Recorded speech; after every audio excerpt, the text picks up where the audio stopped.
Hello, wizards, witches, and everyone in between. My name is Emma, and today I will be doing my April wrap-up. So the month of April was a really good reading month for me. I read 13 books, and I participated in the Owl's Magical Readathon. So 9 of these 13 are for that, and then the other 4 are just ones I threw in there that I wanted to read. So I did complete the readathon. I completed the challenges for my herbologist career, and I also read 9 books, and 9 or more books is considered like outstanding for your owls, so I'm an overachiever and I did it. Alright, so because I read some things for the readathon and some things weren't for the readathon, instead of just going chronologically like I usually do, I am just going to talk about the books I read for the readathon first and then the other ones. Okay, so for the divination exam for the readathon, I read Saga Volume 1 by Vaughan and Fiona Staples, and I enjoyed this. I gave it 3 stars. I dropped it down a star because it used the R word, which I found completely unnecessary, and then just I didn't love it. So it would have been a 4-star if they hadn't put that word in there, and then it became a 3-star. So it was good. I definitely am interested in continuing on with it, but I still, like, my local library doesn't have any graphic novels really, so they're very expensive, and so I'm more invested in Paper Girls at the moment, that graphic novel series, than Saga. So someday I will continue on with this though. Okay, for Care of Magical Creatures, I read The Priory of the Orange Tree. I have not read a book this big in a really long time, and why did I read it during a readathon? I don't know. Kind of regret it because it did force me to change my last 2 books I was going to read for this readathon very last minute, because this took me a full week to read. But I'm glad I read it. I gave it 4 stars. I overall really liked it. I just felt like the world, I didn't fully understand the world by the end of it, which I would expect that I would, considering it's 850 pages. So I feel like some things just weren't explained as well as I had hoped they would be, and then some characters' plot lines I didn't really care about, and yeah. But it was an epic time overall. Really glad I read this. I had gotten it from the library, so I purchased my own copy because I do want to reread this at some point, and it's just gorgeous, and I am trying to get my mom to read it literally as we speak. After this video, I'm gonna go and give this to her. So yeah, 4 stars. So for the herbology exam, I read Shiver by Maggie Stiefvater. This is the first book by this author that I have read, and I listened to the audiobook, and I really enjoyed it. I did not have high expectations for it. I just think I just wrote it off as like, oh, it's a werewolf story. And I didn't really think that I was into werewolf still, but this proved me wrong. I am hyped to read the rest of this series. I'm hoping to read at least Linger in May, and it was so fun. It's just fun. Am I the right age for it? No. I think I would have been actually obsessed with this if I'd read it like when I was like 12 or 13.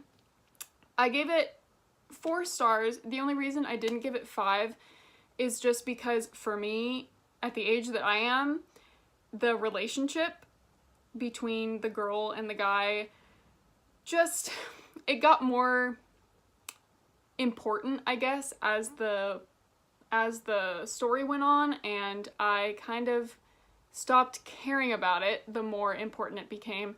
And that's only because I found it very juvenile.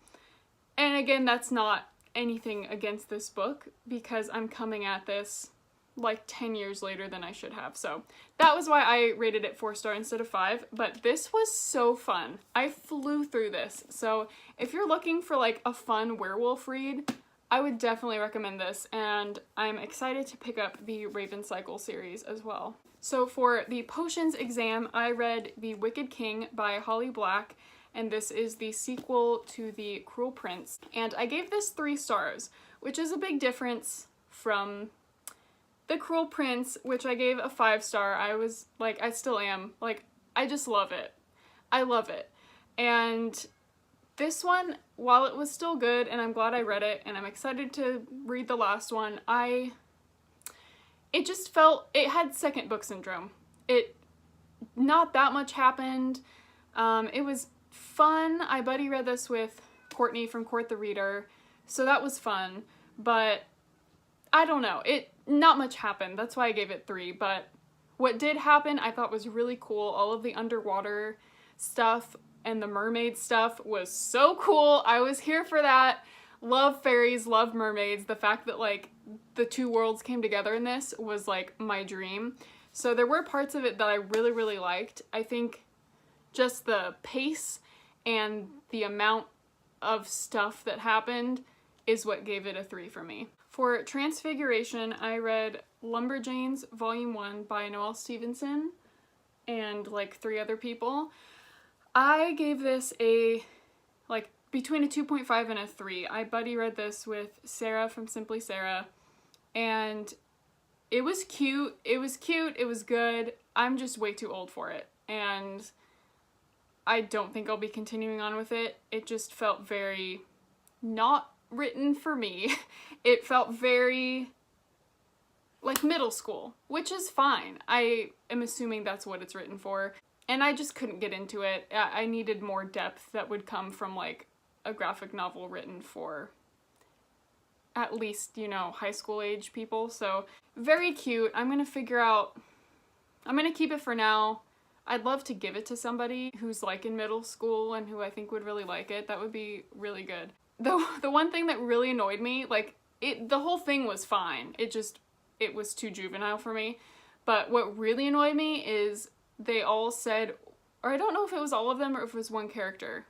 I can't remember, but the phrase "what the junk" was used like 10 times in like a 50-page graphic novel, and that's just annoying, okay? For Astronomy, I read Starry Eyes by Jenn Bennett, and I loved it. I didn't know anything about it. I've never read anything by this author before, and it was a good time. I gave this 4 stars. It was so fun. This is like the best contemporary that I have read in a very, very long time. It had like the outdoorsy hiking, camping elements that, you know, I live for those, and the love story in this was more realistic than other ones I feel like I've read recently, and just the characters themselves were so interesting, and it was more than just based on the relationship between the girl and the guy. It had relationships between like the guy's 2 moms.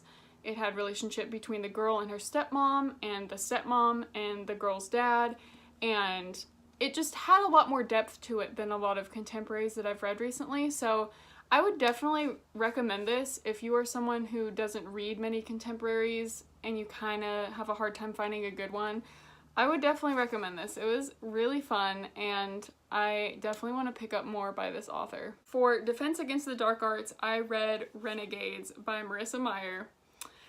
I read this for my book club, The Page Dwellers, that I have with 3 other wonderful people. This was our April read. I have read everything else by Marissa Meyer except this series, and I gave this like a 2.5 or 3. I think it was a 2.5. One, I think on a basic level, I'm just not interested in reading about superheroes, so that didn't help. I didn't know that until I read it, because I've never read anything about superheroes before. It just wasn't my thing. But also, there was just a lot of dramatic irony that extended for way too long, and I just wasn't into that. And this book was 550 pages, and I think it would have been way better if it was like 350. I had to cram read this. I finished this like 30 minutes before our live show started. I will link that down below if you want to hear our thoughts from our live show. But so it was a stressful time, and it's like it wasn't worth the stress that I put on myself and like the need for me to finish this before the live show. It was just like I thought about DNFing it like 5 times, and then in the end I gave it a 2.5 because there were things I liked about it. And maybe under different circumstances, if I'm more in the mood for it, maybe I would have liked it more. I typically like Marissa Meyer's writing, so anyway, those are my thoughts on it. Would I recommend it? No. I definitely think the Lunar Chronicles are better than this series, and there's just a lot of superhero characters that you never really get to know that much about, which is kind of annoying, and I don't know. I came out of it really only knowing the main character, but there was like 20 other characters that never got a chance to like do anything cool.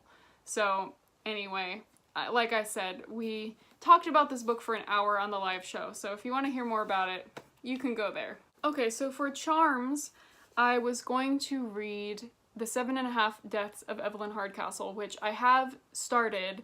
I am on page like 150, but I had 2 books left to read, and I had 2 days to read them. And as I've talked about before in my vlogs and stuff, I am now on summer break for 3 weeks, but yesterday was April 30th when the readathon ended and my class ended and my school job ended, and it was just a lot of stuff to do, all at the same day. So I didn't have time to finish 2 books like that. So I had to kind of switch around.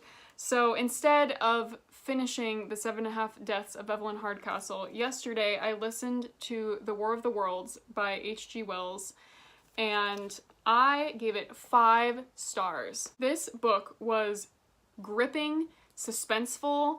I don't know, I think I've said this before, but War of the Worlds is my favorite movie. I don't know why I haven't read it yet, because it's been my favorite movie for almost like 10 years now, but I finally got around to it. I checked this out from the library, even though I ended up listening to it instead, but it was so good. It was so suspenseful, and it's really cool because it's in first person, and so the guy is trying to figure out like where these aliens came from and what they're doing here. You realize it along with him, and just his descriptions of the aliens are really cool. Their heads are 4 feet wide, which is insane, and just, I don't know, because it's my favorite movie, like I love just the basic plot line, so of course I liked the original book. The tripods were just so cool, the way they were described in this. It was awesome. So if you're looking to read a classic that is like a sci-fi thing, highly recommend this. 5 stars, such a good time. And the last one is History of Magic. For History of Magic, I was going to read The Book Thief by Marcus Zusak, and I still want to do that. Hopefully I'll get to it in May or June.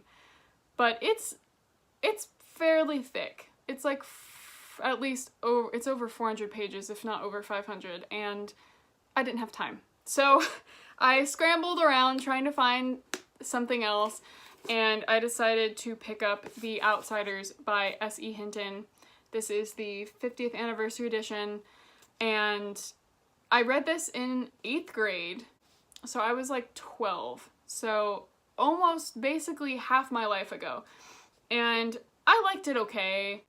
You know, it was required reading, and so I really wanted to read it again, and I gave it a 3. It was okay. You know, I like what it says. I like what the author's trying to say. I like the fact that she wrote this when she was like a teenager, but there's just some parts that I think aren't that well written and just kind of drag on. So it's a 3-star. It's a solid read. I enjoyed it. It was nice. Like, I had forgotten the big like thing that happens at the end. I forgot who it happened to. So it was really fun to just relive some of the middle school vibes, you know? So if you don't know what this is about, it's about a group of like guys between like 14 and 17. Some of them are brothers, like Pony Boy and Soda Pop and Derry are brothers, and then you have Dallas and Johnny and some other like friends of theirs, and they are greasers, and they are fighting the socials or the socias, who are like the higher class people, and they get into like fist fights, and it's like kind of like a gang, like an old school gang kind of thing. This is probably the worst explanation of this book that exists on the planet, but the book's just kind of commenting on like social status and trying to overcome the environment that you've grown up in and stuff like that. So I had fun with it. It was a solid 3. I definitely reread it again in the future. So those are the books that I read for the readathon, and then I have 4 other ones that I read outside of that. So my husband and I read Cost of Living, a play by Martyna Majok. I probably butchered that so bad, but anyway, it was like about 4 people, and eventually all of them kind of interconnect, their stories interconnect, but it was about just navigating the world with being different and having disabilities. One of the guys has cerebral palsy, and like his outlook on life, and it was good. I don't remember too much about it, but I remember thinking that it ended just like meh. Like it was over and you're like, okay, like what is this trying to say? I kind of get what it's trying to say with the title, but I don't know. It was kind of underwhelming, so I gave it like a 2.5. Then my husband and I read Art, which has a really cool cover. It's like, it looks like it's 3-dimensional, but it's not. By Yasmina Reza? Can't pronounce anything. I am the worst, I'm sorry. This was a 2.5, if not a 2. It was about this guy who buys this like really expensive piece of art, and it's white with like white like streaks on it, and it just looks really plain. And his friends come over, and a bunch of them are like really rude, and they start like belittling him, making fun of him for buying this because they don't get it, and he's like, you guys don't get it, this piece is great. And that's literally all I remember. It was very forgettable. Not really sure what the point of it was, honestly. So I wouldn't really recommend this. But I gave it a 2.5, so it had to have some, like, I think it was funny. I think I liked one of the characters. That's why I gave it a 2.5, because I was like, I'd like to play that character. But just reading it wise, it wasn't that fun of a time. Last but not least, I read volumes 1 and 2 of Death Note. And I have seen the anime, and I really, really liked it. I watched it like 2 years ago, and so I've always wanted to read it, and I finally did. I gave them both 4 stars. This is the first one. I had to return the second one to the library, but it was a good time. It was basically identical to the TV show, so it's like, which one would I rather consume? I think I'd rather watch it than read it, but it was nice to read it. It's my first experience reading this. Style, and yeah, I gave it a 4. I gave both of them a 4 just because there were some like derogatory things towards women, because Light Yagami is a dick. But it's like that in the show too, so what are you gonna do? The basic plot is fascinating. If you don't know what it's about this dick named Light Yagami, and there's this like world with shinigamis? Anyway, and one of them drops a notebook called Death Note, and basically Light picks it up, and therefore it's his, and he can control who dies and how they die and what time they die. So it's like giving a mortal too much power, and stuff goes down, and it's about like the government trying to figure out who's killing all these people and how, because no one knows that like death notes exist or anything. So it's really, really cool. The story's just so fun, so I would highly recommend this. Alright, I hope you guys enjoyed this. Let me know down below if you've read any of these books and what you thought of them. I am very excited for May to have a more like, to be able to read whatever I want and not have to like set a TBR.